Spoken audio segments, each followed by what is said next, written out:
আসসালামু আলাইকুম, welcome back to my channel.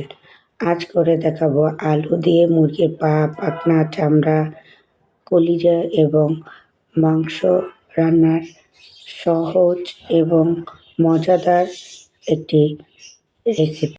অনেক সময় প্রায় প্রতিটি বাসায় পা, পাখনা, চামড়া, কলিজা অবশিষ্ট থেকে যায়। যদি মাংসের সাথে একটু ঝাল ঝাল করে আলু দিয়ে মাখা মাখা ঝোল করে রান্না করে নেওয়া যায়, তাহলে আর কোনোভাবেই এগুলো বাসায় অবশিষ্ট থেকে যাবে না, আরও বরঞ্চ সবাই মজা করে চেটেপুটে খেয়ে নিবে। আমি এখানে দেখিয়ে দিচ্ছি। আমি এখানে প্রথমে নিয়ে নিচ্ছি মুরগির মাংস। আমি এখানে কিছুটা মাংস নিয়েছি এবং 3টি মুরগির পা, পাখনা, কলিজা এবং হাড় দিয়ে দিয়েছি। আমি দেখিয়ে দিচ্ছি আমি কি কি দিয়েছি। আপনারা চাইলে পাগুলো কেটে দিতে পারেন, বাট আমি কেটে দিইনি।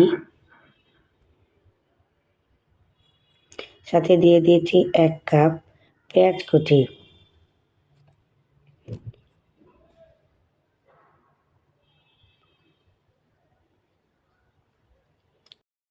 এখন দিয়ে দিচ্ছি 4টি কাঁচামরিচ।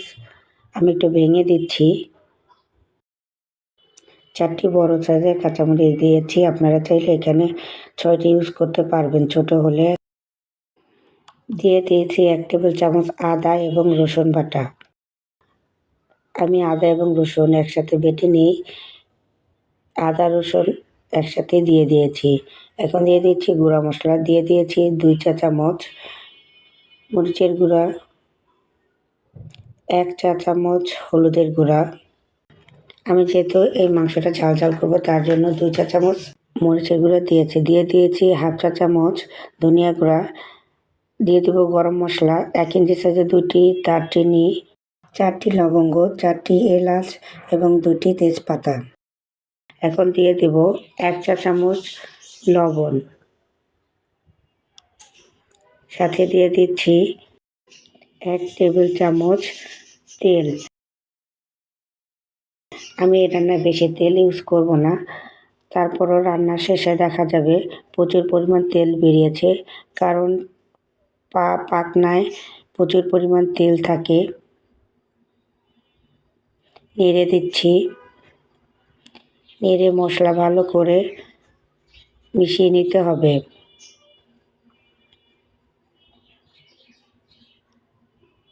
আপনারা চাইলে এই মাংসটা আগে থেকে ম্যারিনেট করেও রাখতে পারেন, তবে আমার দেখানো পদ্ধতিতে রান্না করলে মাংসটা ম্যারিনেট করার কোনো প্রয়োজন হবে না।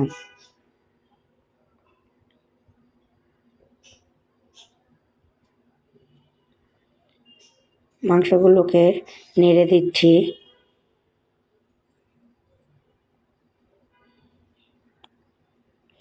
আমি এখানে প্রায় 1 কেজি পরিমাণ পা, পাখনা, মাংস, কলিজা নিয়েছি।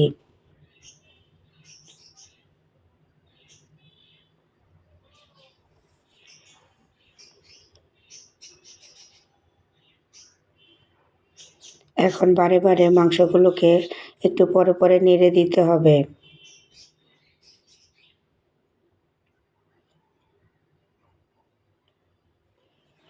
এভাবে নেড়ে নেড়ে মাংসগুলোকে 5 মিনিট কষিয়ে নিতে হবে। এতে করে মশলা কাঁচা কাঁচা গন্ধগুলো চলে যাবে এবং মাংস সুন্দরভাবে ভাজা ভাজা হয়ে যাবে। এখন ঢাকনা দিয়ে ঢেকে দিব 5 মিনিটের জন্য।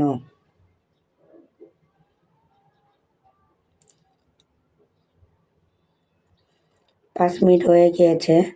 ঢাকনা তুলে নিচ্ছি, নেড়ে দিচ্ছি। এভাবে নেড়ে 2 মিনিট মাংস কষিয়ে নিতে হবে।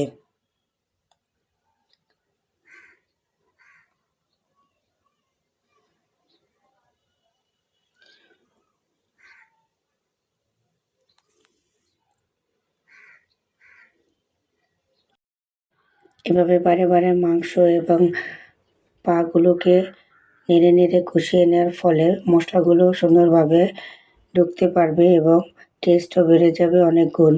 এখন আবারও ঢাকনা দিয়ে ঢেকে 5 মিনিট রেখে ঢাকনা তুলে নিয়েছি। নেড়ে দিচ্ছি।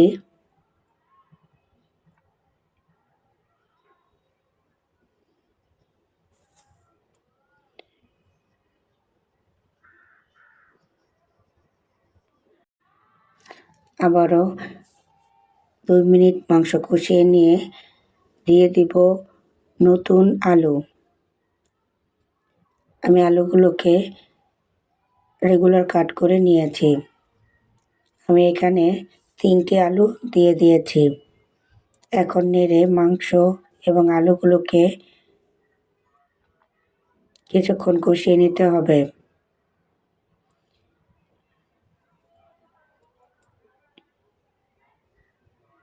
আমি নেড়ে মাংস এবং আলুগুলোকে প্রায় 3 থেকে 4 মিনিট কষিয়ে নিয়েছি। আপনারা দেখতেই পাচ্ছেন মাংস এবং আলুগুলো কষানোর পরে দেখতে কতটা ইয়ামি লাগছে।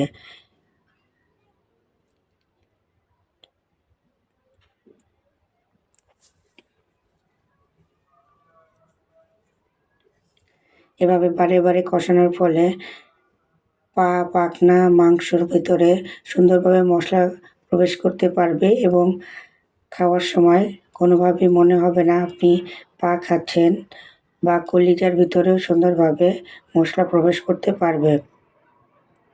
আমার আলুগুলো সুন্দরভাবে কষানো হয়ে গিয়েছে, ঝোলও টেনে গিয়েছে এবং তেল উপরে উঠে এসেছে। আমি যেহেতু কম তেলে রান্না করছি তার জন্য তেলটা বোঝা যাচ্ছে না। এখন দিয়ে দেব ঝোলের জন্য এবং মাংস সিদ্ধ হওয়ার জন্য মেজারমেন্ট কাপের 2 কাপ গরম পানি। এখানে অবশ্যই গরম পানি ব্যবহার করতে হবে। নেড়ে দিচ্ছি এবং সব কিছু ঝোলের সাথে মিশিয়ে দিচ্ছি। ঝোল যখন ভালো করে গরম হয়ে যাবে এবং ফুটে উঠবে তখন ঢাকনা দিয়ে ঢেকে দিব 10 মিনিটের জন্য। আমি যেহেতু অনেকক্ষণ ধরে মাংস কষিয়েছি তার জন্য মাংস বেশিক্ষণ ঢাকনা দিয়ে ঢেকে রান্না করার কোনো প্রয়োজন নেই। ঢাকনা তুলে নিয়েছি এবং আবারও নেড়ে দিচ্ছি। এই পর্যায়ে এসে মাংস চেক করে দেখতে হবে সিদ্ধ হয়েছে কিনা। আলুগুলো চেক করে নিয়েছি, সিদ্ধ হয়েছে। এখন দিয়ে দিব 1/2 চা চামচ ভাজা জিরার গুঁড়া। জিরার গুঁড়া ঝোলের সাথে মিশিয়ে দিতে হবে। জিরার গুঁড়া দিয়ে চুলার আঁচ মিডিয়াম করে দিয়ে রান্না করে নেব আরও 2 থেকে 3 মিনিট। চুলার আঁচ মিডিয়াম করে দেওয়ার ফলে মাংস পাখনা থেকে প্রচুর পরিমাণ তেল বেরোবে এবং কোনোভাবেই বোঝা যাবে না এই রান্নাটি একেবারেই কম তেলে করা হয়েছে।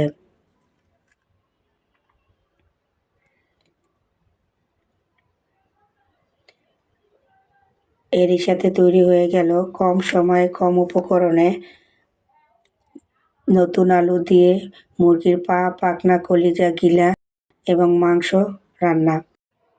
আমার দেখানো পদ্ধতিতে এইভাবে মুরগির মাংস এবং পাখনা রান্না করলে পরোটা, রুটি বা ভাতের সাথে খেতে লাগবে অসাধারণ। আমি চেষ্টা করি প্রতিটি রান্না সহজভাবে করে দেখাতে। রান্নাটি সহজ এবং ভালো লাগলে লাইক দিবেন, কমেন্ট করবেন এবং রান্নাটি সবার সাথে শেয়ার করবেন। আমার চ্যানেল থেকে আরও নতুন নতুন এবং আনকমন রেসিপি পেতে মাহাদি মাই মম ক্রিয়েশন চ্যানেলটি সাবস্ক্রাইব করবেন। সবাইকে আমার সাথে থাকার জন্য অসংখ্য ধন্যবাদ।